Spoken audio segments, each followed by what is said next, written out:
Yan,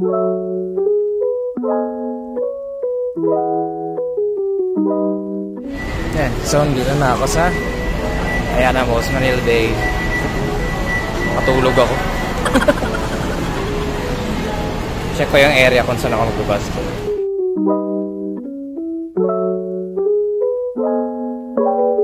Yan, I think second floor pa ako guys. Ayan.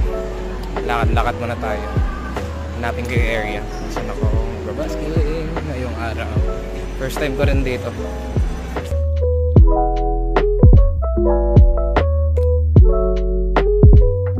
So nasa spot na ako, start na ako.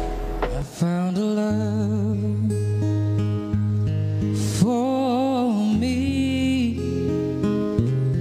darling, just dive right in and follow my lead. Well, I found a girl, beautiful and sweet.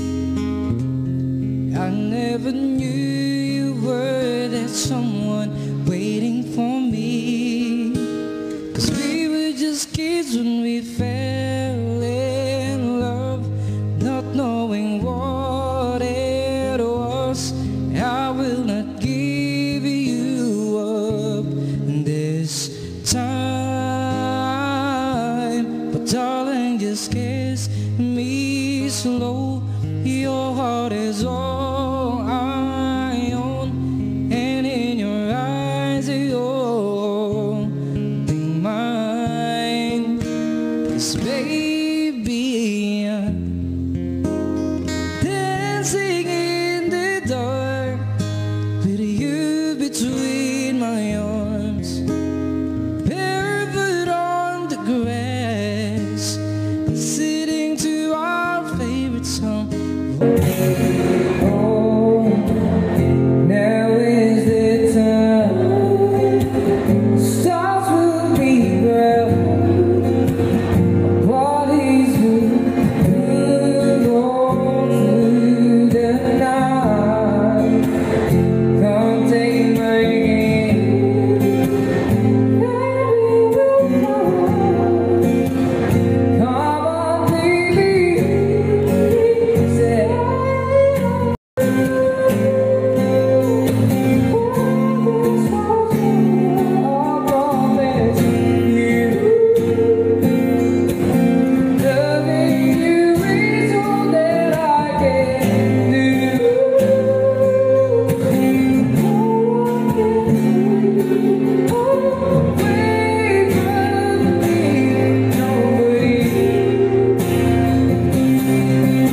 Tapos na busking dito. Grabe. Ang saya mag-busking pag ano, kinabukasan birthday mo. So yun. Pack lang ako.